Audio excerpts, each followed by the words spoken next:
Why we want to apostille the documents? Because we want to prove that our documents are legal in India. We have done no fraud, illegal, anything like that. And the reason they can trust our documents that are true.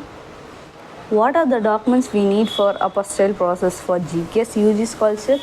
Is the first citizenship. So we need to prove our citizenship of our parents and the applicant who are applying.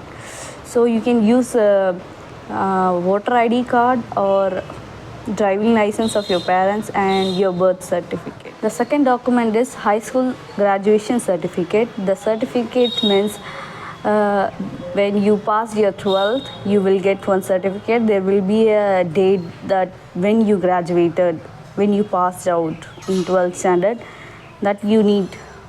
The third document you need is academic transcript of your high school.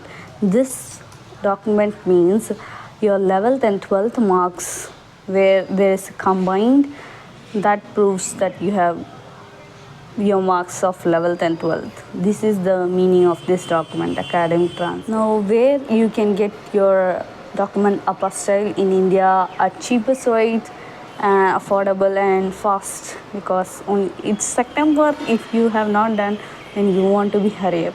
So I have a link on it. That's website name is www.meaindia.in. I will put a link in the description so you can get there. It's very good.